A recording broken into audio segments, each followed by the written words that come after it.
The St. Louis Cardinals have signed relief pitcher Kenyon Middleton to their bullpen to bolster that. Where does the Cardinals bullpen stack up now? How does the Corbin Burnes trade affect the NL Central going forward? And is this the St. Louis Cardinals version of going all in to compete for a World Series? All of that and much, much more on this episode of Long Live Baseball, covering the St. Louis Cardinals. The Cardinals have signed relief pitcher Kenyon Middleton to a one-year deal. And this is another move in a series of moves that have been aimed at bolstering a bullpen that really was the victim of the starting pitching not going deep into games. And it's smart, I think, and I'll give John Mozeliak credit. They've gone about this in a way that hasn't costed them a lot of money. This is just a one-year deal for Kenyon Middleton with the option for a second year in 2025. And Kittredge, that trade, trading away Richie Palacios, not a trade that costs you a lot of capital for a relatively older prospect in Palacios. Both of these moves, I mean, you look at what Middleton was able to do last year with the White Sox and then with the Yankees. Very impressive. He struggled in 2022 through 2020 and 2022. You look at the numbers and they're not that great.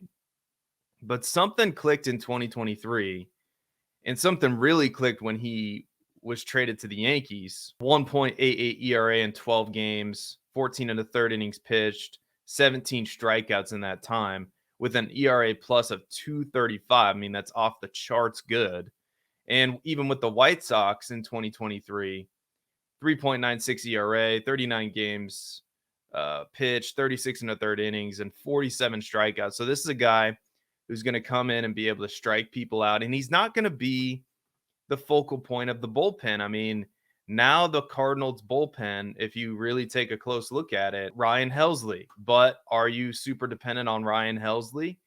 Because Kittredge can probably come in and save some games for you if need be. Or Middleton. Middleton has that potential. Jojo Romero's a nice piece in the bullpen, but he's not a setup guy anymore. He's more of a middle reliever. Giovanni Gallegos, same story. You're not going to be over-reliant on a Giovanni Gallegos in the bullpen. Now there's a lot more depth, and I haven't even mentioned names like Andre Palante, John King, Ryan Fernandez, who they selected in the Rule 5 draft, who all have major league experience. And now you really see the pieces of this team coming together. And we'll talk more about it later in the show, but is this the Cardinals going all in, doing what they can to bolster what they believe is a really good baseball team that really was the victim of very, very bad starting pitching last year, and therefore everything collapsed, right? The starting pitching collapsed, the bullpen collapsed, and then the offense, it didn't help that the offense was streaky and inconsistent as well. But that's going to happen at the major league level. That was to be expected, right? That some games that the Cardinals aren't going to score as many runs as other games. But the point is that this is another good signing from John Mozeliak. This is a shrewd move to get another veteran, a 30-year-old arm in the bullpen with experience, coming off one of the best years of his career, if not the best. It's not like you're relying on him to be even a setup guy, right? Because you have Helsley and Kittredge, who's going to pitch later in games. Gallegos is probably going to pitch some seventh and eighth innings. Romero could do that as well, more of a middle reliever. But Middleton is probably sometimes going to be a setup guy. Other times he's going to be a middle relief guy. And that's a perfect role for somebody like him. And he's going to be a guy who can strike people out. I think it's a very shrewd move to bolster a bullpen very, very cheaply as well. But now I want to talk about the Corbin Burnes move and what it means for the NL Central. Because to me, this is the Brewers saying we are now entering a rebuild. Because when I broke down the NL Central, when I broke down the odds on our last episode, that the Cubs and the Cardinals were favorites to win the NL Central, I said the Brewers could be feisty because we all know who's at the top end of that rotation, right? Corbin Burnes, Freddie Peralta. Freddie Peralta had a really good year last year.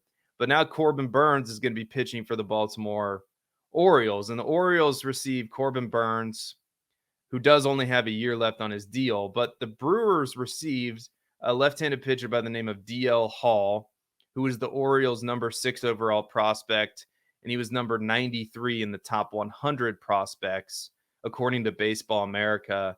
And Joey Ortiz, a shortstop who's also 25 years old and was the number 7 prospect in the Orioles system. And without looking into this too far, I would guess those are players that were either blocked, because these are both older prospects that I'm assuming are going to have an impact for the Milwaukee Brewers in 2024.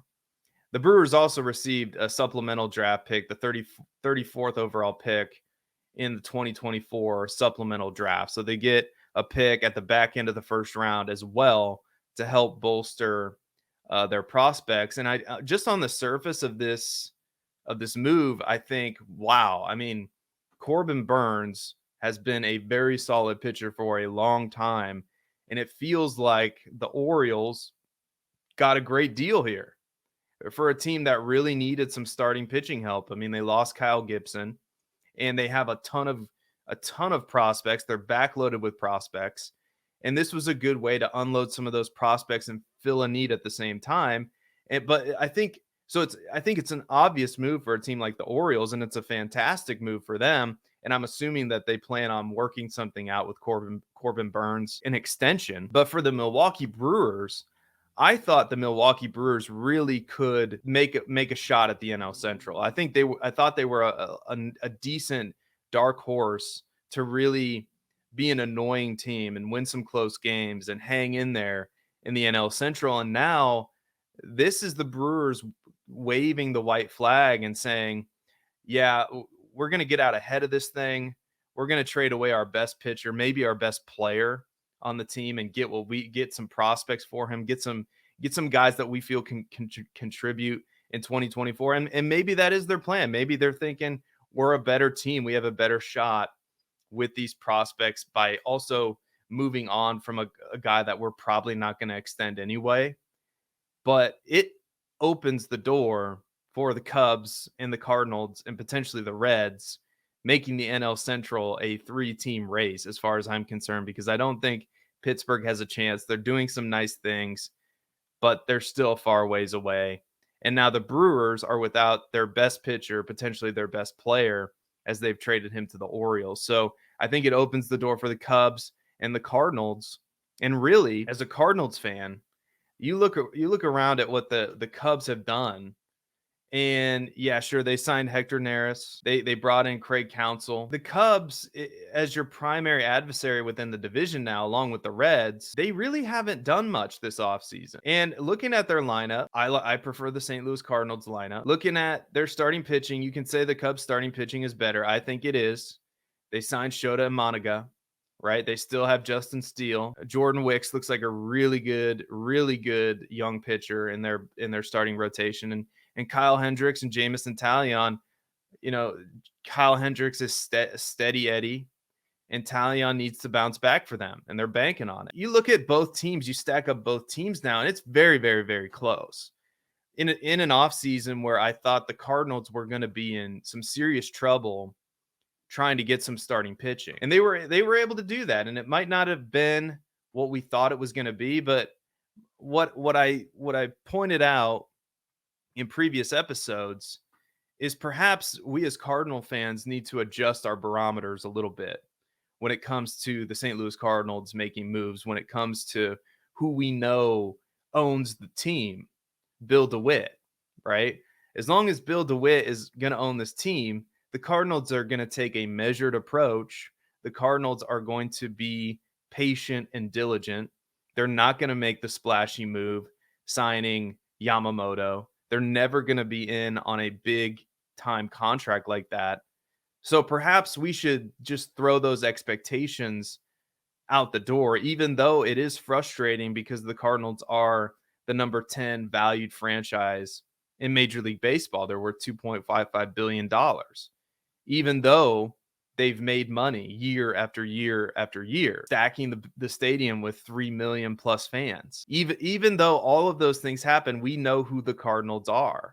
We can either accept that, or we can continue to be frustrated and upset that they aren't signing the players that we think they should sign. I believe this is the version of the Cardinals going all in, and I'll break down the moves they've made and compare them to some other teams within the division.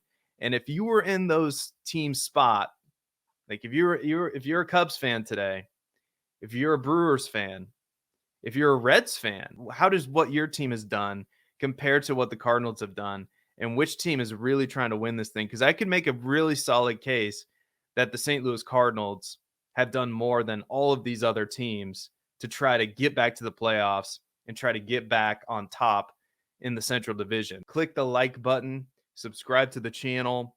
We're going to be covering the Cardinals all season long, all the way through spring training. We are here for you, for your Cardinals news, for your Cardinals content. And I want to talk about this notion of going all in. And I want to talk about it from the perspective of the NL Central. And I also want to talk about it briefly to start from the perspective of Major League Baseball. Because really, outside of the Yankees trading for Juan Soto, the Dodgers doing what they've done, bringing in Shohei Ohtani, they're the obvious example, right? They're the best combination of we're going to build a great farm system, which they have done, and we're also going to bring in superstar players to try to win a World Series. The Los Angeles Dodgers are the gold standard. They're the best of both worlds. They have all the money, and they've done a great job developing prospects. I believe everybody should strive to build a fantastic farm system and promote their major league club as well. I think the Dodgers should be commended for that. They're spending a ton of money on these players, and these contracts are ridiculous. So they're willing to go above and beyond to bring in the free agents that they believe can help them not only win a World Series, but I'm assuming attract a lot of fans, because Shohei Ohtani, Yamamoto, there's no doubt they just brought back Clayton Kershaw, which I assume is a fan favorite. I'm sure he's one of these players that a lot of people have Clayton Kershaw jerseys. So they're bringing in all of these superstar players to sell tickets to try to make it to a World Series. And then you look at some other teams, right? You look at the Chicago Cubs and what they've done. We've talked about that. Sure, they've done some nice things. They've signed Shota Imanaga. They have brought in Hector Neris, and they've made a trade for Michael Busch, the prospect from the Dodgers, who right now, if the season started today, would be their starting first baseman. Outside of that, I mean, there's still rumors out there about Cody Bellinger, and I believe Cody Bellinger fits best with the Chicago Cubs. And maybe if they can't agree to a long-term deal, maybe he comes back on another one-year deal, but I doubt it because Scott Boras is his agent. But you start to look at this Cubs team and you stack it up against the Cardinals team minus Cody Bellinger, and you're in that Chicago media market that's a way bigger market than St. Louis. You're kind of going, okay, well, in a year where we think we can win the NL Central, why haven't we made more moves? Because that's what I would be thinking if I was a Cubs fan. If I'm a Reds fan, I'm happy with where we are. I'm happy with what we've done, but I still don't know if our team's better than the St. Louis Cardinals. And you're really banking on Hunter Green and Graham Ashcraft to have bounce back seasons in that starting rotation. Sure, you brought in Heimer Candelario. You signed Frankie Montas. You've done some nice things. They brought in Nick Martinez as a free agent. He's going to be at the back half of their starting rotation. And now Milwaukee's trading Corbin Burnes, or they have traded away Corbin Burnes. And so when you start to stack up all these moves, I think there's two questions that we have to ask. Number one, is this the St. Louis Cardinals version of going all in to win a World Series, or at least to make it back to the playoffs? And you could make a strong argument, and I'm going to make the argument that the answer is yes. This is their version of doing that, and we might not like it. We might not agree. We might think you need another starting pitcher. We need to get Jordan Montgomery in here, And I agree with that. I think that could only help. And I think relying on Steven Matz to be the number 5 in the rotation and a bounce back year from Lance Lynn, it's risky, but it's less risky than what they went into last year with. And they've bolstered the bullpen. Knowing that the Cardinals are never going to spend up big for a free agent, they've signed Sonny Gray. They did that very early on. 3-year deal, could be 4-year deal, $75 million. Great move. They signed Kyle Gibson and Lance Lynn for their starting rotation. They bring in, they make the trade for Kittredge. They sign Middleton, and they've brought in, the Ryan Fernandezes of the world. They've bolstered their prospects a little bit by bringing in other pitchers to their prospect pool. Who has done more in the NL Central than the Cardinals? I don't think anybody has. And you look at the lineup that the Cardinals can throw out there day in and day out. Now with Dylan Carlson on the bench and Matt Carpenter on the bench and Ivan Herrera as your backup catcher. Alec Burles. I mean, your starting lineup is Brendan Donovan, Paul Goldschmidt, Lars Nootbaar, Nolan Arenado, Wilson Contreras, Nolan Gorman, Jordan Walker, Tommy Edman, and Mason Wynn. You have 2 of the most exciting young players in baseball at the back end of your lineup. And oh, by the way, Mason Wynn can play killer defense, and he's going to be the opening day starting shortstop. The Cardinals should be the favorite to win the NL Central. Just stacking their team up against these other teams. Sure, do they have the best starting pitching in the division? No, they don't. But is their bullpen pretty good now? Yeah, it is. Is their lineup could be out of this world good if Jordan Walker takes another step forward, if Wilson Contreras continues to hit the way he hit last year, if Nolan Gorman can continue to progress, if Lars Nootbaar can stay healthy. I mean, and even if 1 or 2 or multiple of those things don't happen, they still have Paul Goldschmidt, Nolan Arenado in the middle of that lineup. It's a good lineup. To me, I think it could be top 5. It's for sure top 10 in Major League Baseball. It's an elite offensive group they have. And they're starting to figure out the positions as well. Mason Wynn is going to play shortstop. Jordan Walker is going to play right field. Brendan Donovan's probably going to play second base. Tommy Edman's going to play center field.